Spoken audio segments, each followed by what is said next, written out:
You guys doing? Thanks for having me here. Came over from the San Francisco Bay Area. Talk to you about Industrial IoT, and a talk is funny. I struggled with this a bit because I'm such a perfectionist, and I always have the urge to tell our story like we knew everything from the beginning. But what I'm going to try to do tonight is tell you about some of the messy stuff. Like, how do you find your focus when you've got some really cool technology, which we do and I want to tell you about, when the transformations happening in Industrial IoT are so vast? So, you know, the transformations that are happening here are affecting factories, they're affecting farms, they're affecting fields, and many places that don't start with the letter F as well. And when you've got like an awesome technology and you're looking at all of this, how do you figure out where you go about it? You know, if I had $1 for every time an investor had told me, Andrew, all you've got to do is focus, I might never need to raise again, which could be awesome. But as we all know, like, the really hard question is not just to focus, but focus on what? How do you know you've picked the right thing? Is it the biggest vertical that you should pick, the fastest growing one, the one that you know the best, even if it's not where the market is the hottest and it's moving slower? Like, how do you pick between different things when there's really not one product market fit? There's a different level of fit in each industry, and you can't really determine that until you're into it and you're testing it, right? So a bit of background. Before I started Arch, I was a part of the early team that built a startup accelerator called StartX. It's often ranked in the top 5. I was very fortunate. I was at Stanford doing my PhD, and this was an early student group that we spun out to become a 501c3 nonprofit. We found product market fit around 2011, 2012 there. Today we've had over 50+ corporate sponsors work with us to like adopt technology out of Stanford, 400+ startups that have raised over $4 billion, and we started a fund in 2013 that's invested over $140 million, Stanford Endowment as our LP. And so I was on the leadership team, and I started a vertical within StartX, which was how do we help companies that do deep tech and hardware better? And so I was thinking a lot before I was trying to help myself do it, how do I help others do it? And this was a model that we built there, and I'm going to use a lot of these same ideas as I tell Arch's story. So we tracked at a high level how founders came in, they got really excited about a problem, they got motivated, they moved on to building their perfect MVP teams, you know, ideally the right set of skills that could build a complete minimum viable product. They could test that and actually learn. The very important step 3, which we called the commitment threshold, where before there's any sign of a hockey stick growth, you've got to be all in to make a startup work. Everybody tries to cheat that rule, but it just never happens. You've got to be completely committed. It's a place where corporates often fail. They run their R&D centers, and they haven't fully committed to an effort. They want to see that it's working ahead of time, and it just doesn't happen for a variety of reasons we could go into more. But once you've got the right group of people that cares more about a problem than an idea, you're sitting here and you're in these stages we call accelerate and build. And that's where you build a certain version of your MVP, you bring it to the market, and you see if it works. Do I have a hockey stick? You learn, you measure that, you break it down and learn. You go through these cycles of creative destruction. Well, when you talk about deep tech, this is really hard because that cycle can be really long. So when I built the hardware vertical, we helped over 30 of these IoT quote-unquote companies, and the average data was it took about 6 to 9 months and $300,000 to $500,000 of burn to go through one loop, to really learn, like, did I have the right thing? And so with our average seed round, you got maybe 2 tries to get that right. And if you didn't get it right, you're out of luck. Whereas for a software company, that's a lot easier. So that's on the product side. On the market side, there was this idea of the observation space. When you're a software company, you can really easily get users on your platform. You can build these cohort maps, see where they're getting stuck, are they engaged? But when you're in these deep tech industrial IoT, you know, how many of you have been on an oil rig and like watched when they started running the pumps like crazy? Like, how many of you have been in a manufacturing line and watched, awesome, a few people, like watched a piece of some clothes getting made and like watched it being cut and pressed, like watched the operator and what challenges they had? Like, not many of us have experiences across many of these spaces either. And so it's a big challenge. So what was the Arch story? How did we build retrofit machine intelligence? So we take an IoT device, something as simple, as small as this, and we've made these fundamentally reprogrammable. I'll talk a little bit more about that in a sec. But we take an IoT device, and we slap it on a legacy machine, and we try to make old, dumb machines smart. That would be a really big idea, right, if we could do that, generally speaking.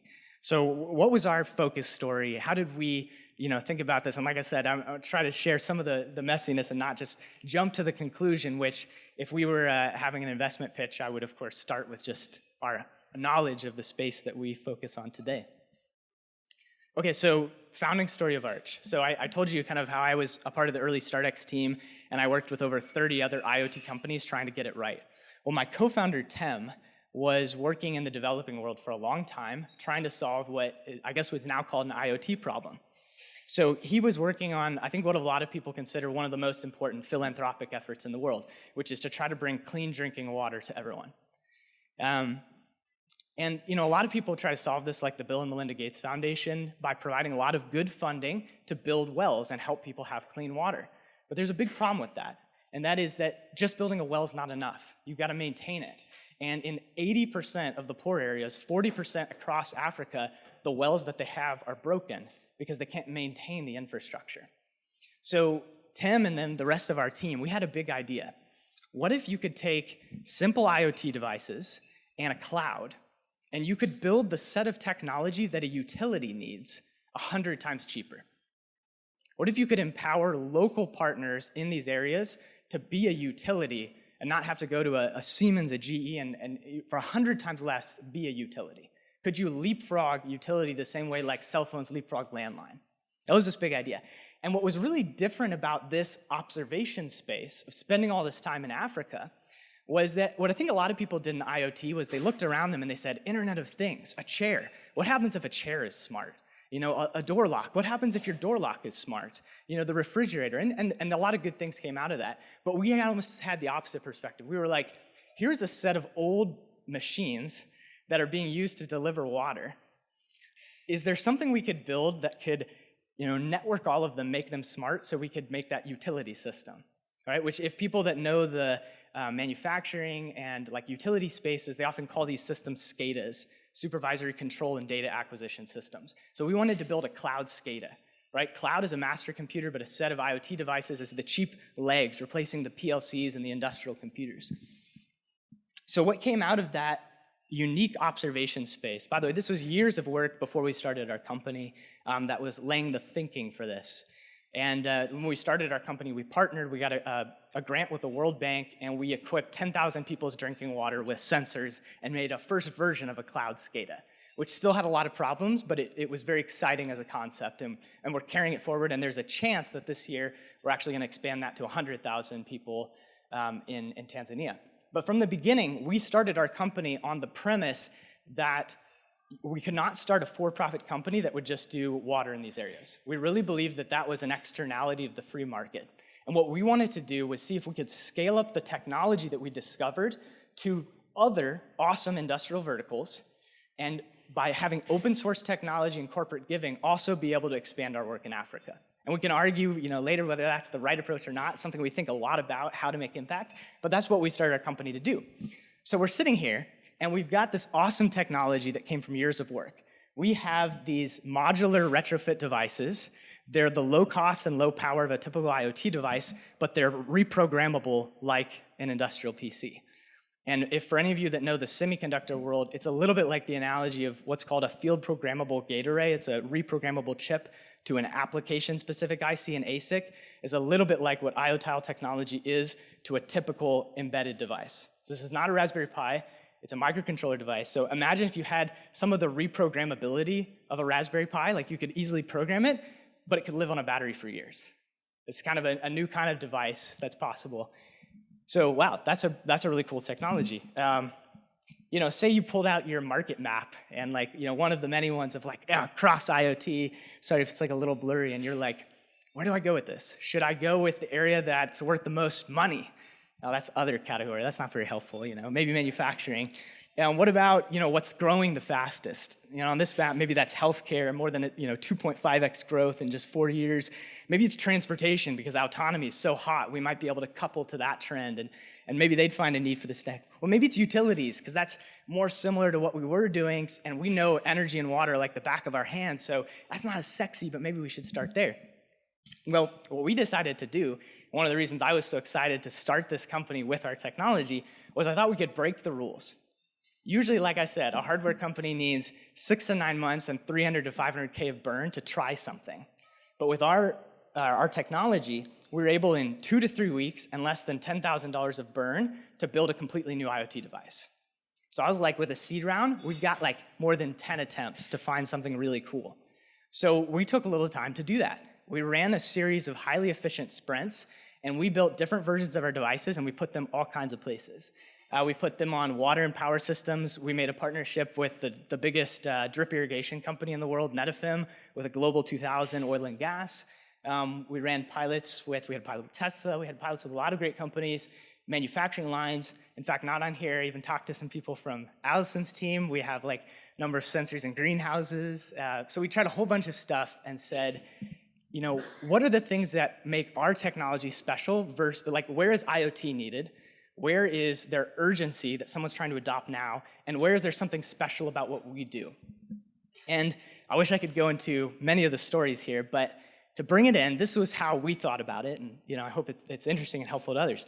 So first, in the yellow, it was like, where is IoT and kind of wireless disruption really interesting?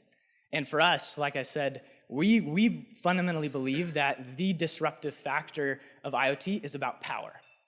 And I think that's controversial, so feel free to disagree with me. But if you read Clayton Christensen's Innovator's Dilemma, the word disruption comes from that example of memory storage, where the world was shrinking, and nobody was sure, why does it matter that, why would you have less memory on a smaller thing?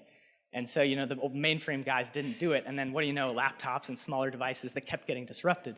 We believe that it's power, because the world is getting connected, and if it becomes just so easy to put a device anywhere that it doesn't have to be connected, why not do it if you have the same programmability? So programmability and power. So we looked for that. Where is that the case that power is important? It's inconvenient or maybe even impossible to run a power cord to this device. Second, where is there profitable urgency? Where is speed related to profit so that people are going to want to adopt our technology fast? We're not just cutting costs, we're helping people make more dollars. 3, now getting to our specialization, where does somebody have a problem where it's more expensive to do the NRE, the design cost, than the unit cost? So if it's cheap, if what you really want is 10 million of one, you want this sensor, you want 10 million copies of them, our technology is not the best, even if IoT is a great fit. But on the other hand, if you need 100 different boxes by the time you get to $1 billion market opportunity, we've got an incredible competitive advantage, like the FPGAs did. And lastly, something that we didn't really understand until we got deep into these was something we call the legacy problem. And I'll explain that by jumping ahead to the space where we have the biggest customers and the most traction today. So this is what came out of it. And if I was meeting you for the first time not at this meetup, I might just start with this story. We do legacy machines in manufacturing. And I would tell you some about our awesome backstory, but I wouldn't go into all the spaces that we looked at, because this is now what's important. High volume, low tech manufacturing. So here's this beautiful picture, how shirts get made. That was one of the examples that I made. You've got a factory floor with all kinds of machines that you want to be talking together in this beautiful symphony of efficiency, but you've got what we call the legacy problem. So when you come to these manufacturing floors, they have tens to hundreds of different types of tools. They're made by different vendors. They talk different languages, and they really need to be able to get all that data translated to the same language to be able to do things like efficiency, understand energy consumption, traceability across the entire line, and higher levels of automation. So this legacy problem is absolutely blocking them, and our reprogrammable technology lets us put a device on each one that, even though, problem number 2, for one kind of tool, they've only got 10 to 100 of them, we can do that very profitably, where someone with just a general IoT device could not. And third, do they have profitable urgency? Absolutely. We've found some partners that are driving to market very fast. The data across the factory floor about when is the product going to be done is related to how they can drive their profit, and so they're very excited about it. And fourth, is power source actually a thing? This is one you might thought, now, not in a factory. They've got power. I get it in oil and gas. I get it in a farm. Like, why in a factory? Well, in some of these cases, it can cost thousands, as much as $3,000 for the regulation to bring down a plug. In some, in the food and beverage industry, a wire going across the top will gather dust that will drop into the food. In other places, it's just terribly inconvenient. And even if it costs another $1,000, that might be the difference between doing it today and waiting for a while. So that vector we think is important as well, and we can put a device right on a machine that scavenges power from the machine itself. Doesn't need anything. You slap it on, it's wireless communication, it's wireless power. So we're really excited about this. And this is what our verticalized solution looks like. We've made a commitment, and we build it out, because I think one of the other lessons is, oh, did I hit my time? Okay, I'll wrap it up. So we put our devices on machines. We're able to extract rich data from these. We transform it into insights on the edge. So we use our reprogrammable devices. It's spitting out tons of data. I tell you, every single time it makes a high-level operation. I've made a piece, right? We load that into a central point in the cloud, which then can be used for all kinds of applications, and we provide some degree of application ourselves so that we can help bootstrap these applications, as well as partner with others to build out a rich ecosystem for our manufacturing partners. Not all of these are manufacturing. A lot of the blue ones are pilots in other areas, but we're starting to be put on a whole bunch of sites, largely focused in North America. The orange is production on manufacturing, and it's been an exciting ride so far. So just a couple takeaways, and then I want to get your questions. With industrials, like the companies that shared their observation space with us became our closest partners. They let us in. They partnered on the pilot. I think a lot of big industrials have learned they used to wait for Series C level companies, but it's different with Industrial IoT. And if they partner on the pilot, they can shape the way you build your company to help them while still leveraging the free market. And so that's a big trend that we've seen. And then to the startup side, find ways to get inside those companies and run pilots with your friends. It's just too hard otherwise. Leverage everything you got. Know your champions and solve their problem. We're big believers in verticalized solutions, even if your technology has the power to go broad, and focus on the right thing. Thanks very much.